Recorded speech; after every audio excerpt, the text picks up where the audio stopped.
बिस्मिल्लाहिर्रहमानिर्रहीम। अस्सलाम वालेकुम स्टूडेंट्स। जी स्टूडेंट्स, आज नई एक प्लेलिस्ट नई सीरीज का आगाज करते हैं। MGT 502 organisational behaviour. इसकी बात स्टार्ट करेंगे। सबसे पहले तो हमें ये अंडरस्टैंड करना है कि ऑर्गेनाइजेशनल बिहेवियर क्या होता है। उससे पहले हमें ये अंडरस्टैंड करना है कि बिहेवियर क्या होता है। अगर आप आसान लफ्जों में इसको उर्दू तर्जमा करें तो जो हमारा रवैया है ना, उसको बिहेवियर कहेंगे। अब ये देखें कि ये रवैया कितनी इकसाम का होता है।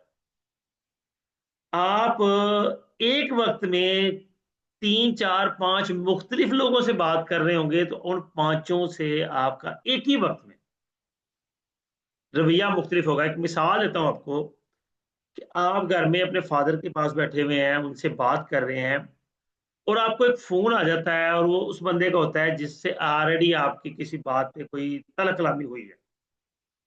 तो आप फादर से बात करते करते उससे फोन सुनते हैं और उसके साथ अच्छी खासी आपकी तलब कलामी होती है, और जैसे फोन आप बंद करते हैं दोबारा फादर से बात करते हैं तो आपका रवैया वापस उसी जगह पे आ जाता है। आपका जो लहजा है वो वापस आ जाता है।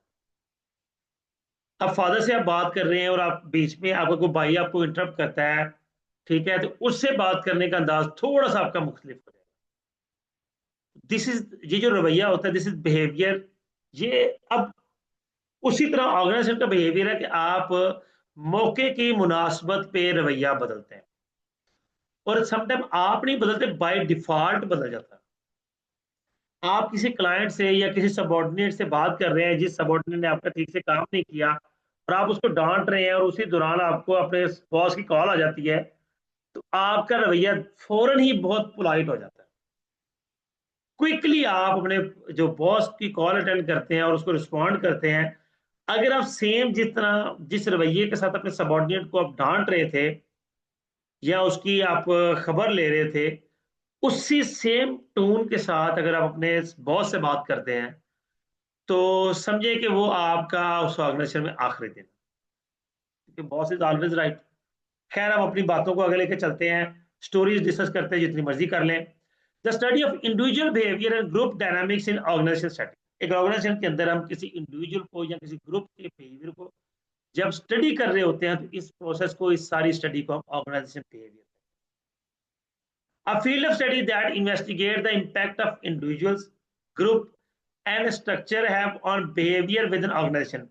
इंडिविजुअल्स का, ग्रुप्स का, किसी बंदे के बिहेवियर या ऑर्गेनाइजेशन के बिहेवियर पर क्या इंपैक्ट पड़ता है, this is called organisation behaviour for the purpose of applying such knowledge towards improving an organisation effectiveness. और किस चीज के लिए, एक पर्पज क्या होता है कि हम ऑर्गेनाइजेशन की जो इफेक्टिवनेस है, बेहतरी है, उसको जज कर रहे होते हैं। Forces reshaping the process of management अगला टॉपिक है जी हमारा। जो फोर्सेस हैं वो किस तरह रीशेप करती है मैनेजमेंट के प्रोसेस को। Human power, cultural diversity, globalisation, new psychological contract, rapid change. अब देखिए, ये 5 डिफरेंट चीजें हैं, और ये पांचों आपके बिहेवियर को 5 डिफरेंट एंगल से जज कर रही होती हैं। आप अपने ह्यूमन पावर, जो आपके पास सबॉर्डिनेट्स हैं, ये जो लोग हैं, आप उनको किस तरह ट्रीट कर रहे हैं। अगर आप मुख्तलिफ कल्चर से, मुख्तलिफ डाइवर्सिटी के लोग आपके पास है, आप उनको किस तरह से हैंडल कर रहे हैं। अब मल्टीनेशनल कॉर्पोरेशन चला रहे हैं तो आप ग्लोबलाइजेशन में भी हैं, ठीक है। अब फिर आप साइकोलॉजिकल कॉन्ट्रैक्ट से मुराद ये है कि एम्प्लॉयर और एम्प्लॉय के दरमियान जो रिलेशनशिप हैं, उनके मामला को देख रहे हैं। और फिर आप रैपिड चेंज को भी एक्सेप्ट कर रहे हैं और उसके साथ साथ चलने की कोशिश कर रहे हैं। अब ये 5 मुख्तलिफ आपके बिहेवियर हो गए। बीइंग ऑर्गेनाइजेशन आपके 5 मुख्तलिफ बिहेवियर हो गए, ठीक है जी। आगे ऑर्गेनाइजेशन की बात करते हैं, study of individual behaviour group, वही बात आ गई। नेक्स्ट चलते हैं। Behaviour is the function of both the person and the environment. Behaviour जो है वो फंक्शन है पर्सन का भी और एनवायरमेंट का भी।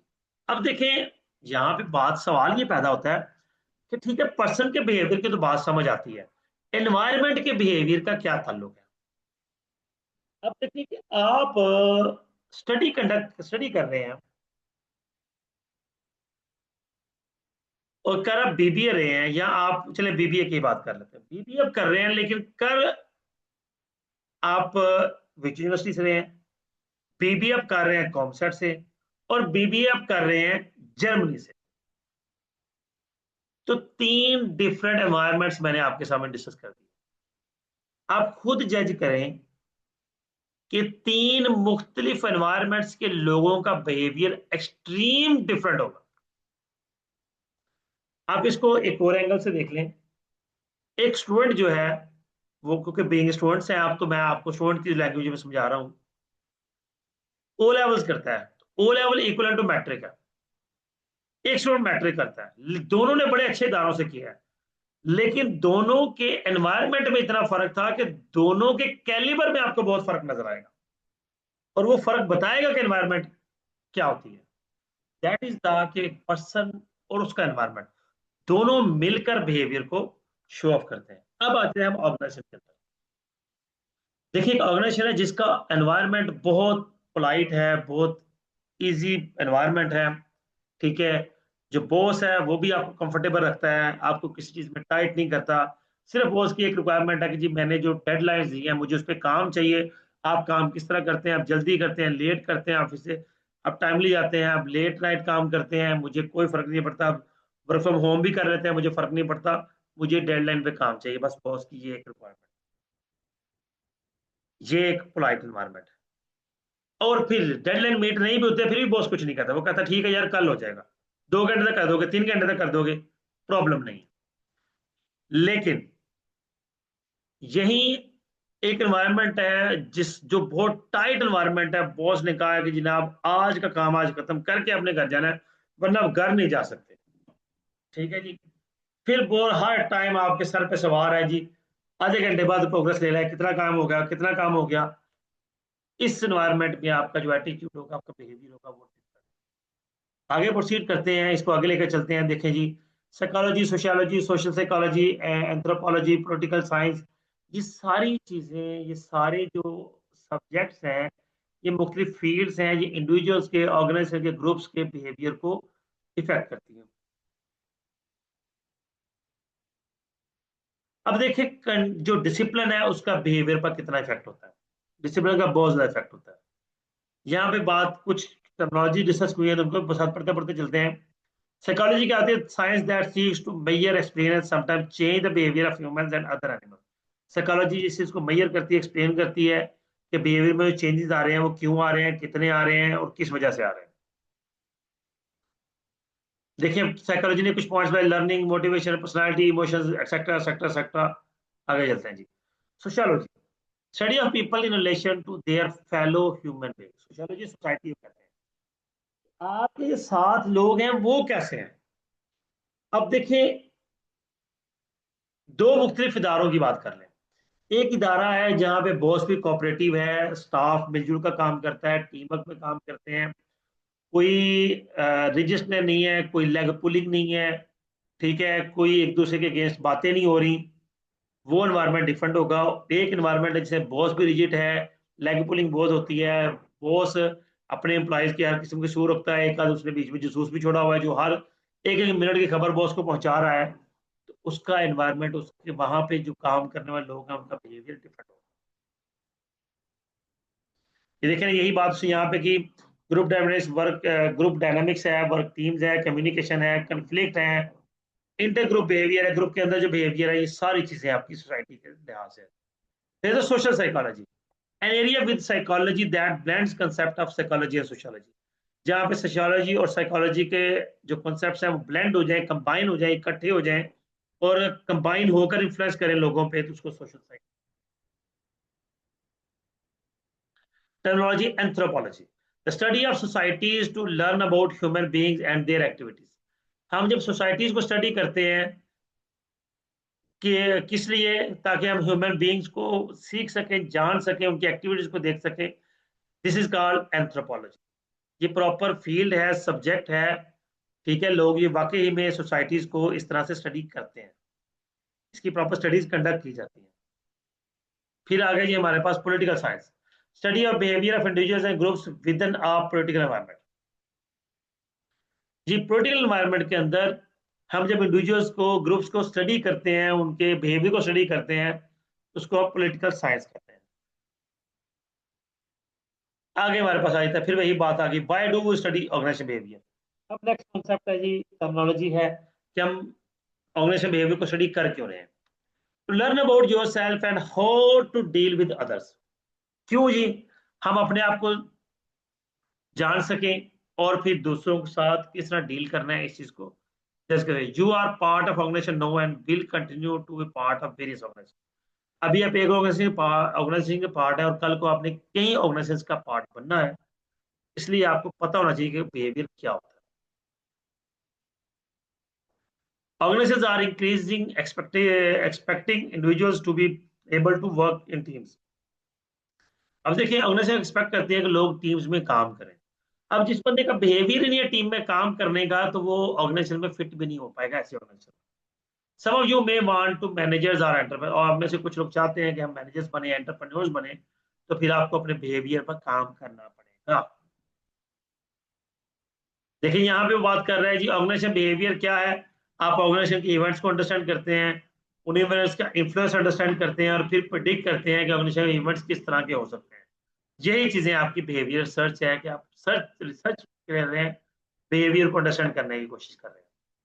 नेक्स्ट आता है जी organisation behaviour is way of thinking. Organisation behaviour क्या है? कि सोचने का एक वे है। इसमें मल्टी डिसिप्लिनरी होता है कि मुख्तलिफ किस्म के डिसिप्लिन हैं। There are distinctly humanistic orientation. मुख्तलिफ लोग जो हैं इसमें मौजूद हैं, जिस तरह डाइवर्सिटी होती है। The field of hobby is performance oriented. और ऑर्गेनाइजेशन बिहेवियर की जो फील्ड है, इसका मकसद जाहिर सी बात है परफॉर्मेंस होता है, तो ये परफॉर्मेंस ओरिएंटेड है। स्टडी करने का मकसद क्या है? यही होता है कि हम परफॉर्मेंस को बेहतर बना सकें। मैनेजर्स का प्रव्यू क्या है? Describe, diagnose, prescribe, act. आप कुछ चीज डिस्क्राइब करते हैं, कोई प्रॉब्लम डिस्क्राइब हुई, आप उसको डायग्नोज करते हैं, प्रेस्क्राइब करते हैं, देखते हैं कि उसको कैसे ठीक किया जाएगा और फिर उसकी इंप्लीमेंटेशन करते हैं। नेक्स्ट हमारे पास आ गया हैंडल चैलेंजेस। अच्छा है, डील, डेमोन्स्ट्रेट, अंडरस्टैंड, छोड़े इसको जी। 4 स्टेप्स ऑफ डायग्नोस्टिक अप्रोच। जी के पहला क्या है? डिस्क्रिप्शन, डायग्नोस्टिक, प्रिस्क्रिप्शन और एक्शन। यही 4 चीजें पीछे 4 पॉइंट बात करके हैं, ये है जी। डिस्क्रिप्शन, डायग्नोसिस, प्रिस्क्रिप्शन और एक्शन। इसको हम थोड़ा सा इस तरह से देखते हैं। आप बीमार है, डॉक्टर के पास जाते हैं, डॉक्टरों को अपनी जो है बीमारी डिस्क्राइब करते हैं, डॉक्टर उसको डायग्नोज करता है, वो आपका चेकअप करता है। अगर आप चेस्ट इन्फेक्शन है, वो स्टेथोस्कोप से आपका चेकअप करेगा, देखेगा कि चेस्ट इन्फेक्शन क्यों है, क्या मामलात है, कितनी है, डायग्नोज करेगा। फिर वो आपको प्रेस्क्राइब करेगा, आपको बताएगा जी इसका सोल्यूशन क्या है, आपने क्या रेमेडी करनी है, किन चीजों से परहेज करनी है, कौन सी मेडिसिन खानी है। और एक्शन क्या है कि फिर उस मेडिसिन के और परहेज के रिजल्ट्स आते हैं, आप वो एक्चुअली परफॉर्म करते हैं। सॉरी, यहाँ पे देखिए जी डिस्क्रिप्शन में data collection through observation, questionnaire, interviews. दूसरी चीजों से डाटा कलेक्ट किया, फिर उसको आइडेंटिफिकेशन ऑफ की फैक्टर्स, उसमें से जो इश्यूज थे वो डायग्नोज किए गए, फिर उनके सॉल्यूशंस आइडेंटिफाई किए गए और उन सॉल्यूशंस को फिर इंप्लीमेंट किया गया। नेक्स्ट चलते हैं जी, systematic study of how people behave in organisations. लोग ऑर्गेनाइजेशन में कैसा बिहेव करते हैं। ये देखें कि बड़ी शानदार पिक्चर दिखाई है कि लोग एक सिमत को चल रहे हैं और एक बंदा चूजा जो है वो नीचे गिर गया है, तो चूजे उसको कंसीडर ही नहीं कर रहे, उसको देखना ही पसंद नहीं कर रहे। तो ये एक हैक्टिक एनवायरनमेंट है किसी भी ऑर्गेनाइजेशन का। ये टीम वर्क वाला, ग्रुप वाला एनवायरनमेंट नहीं है, ये ग्रुपिंग वाला एनवायरनमेंट। ये ग्रुपिंग हो जाती है, ये 2 4 5 लोग एक आध बंदे को साइडलाइन करते हैं और वो आपस में ग्रुप बना लेते हैं।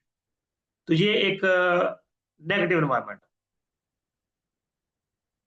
जी। नेक्स्ट जी कहता है जी एना फॉर टुडे। ओके, अच्छा चीजें पिछली रिपीट की। ओके जी। जी स्टूडेंट्स, ये आपका लेसन नंबर 1 था। उम्मीद करता हूँ आपके लिए अंडरस्टैंडिंग होगा। वीडियो को लाइक कीजिएगा, कमेंट कीजिएगा, अपना ख्याल रखिएगा। अल्लाह हाफिज।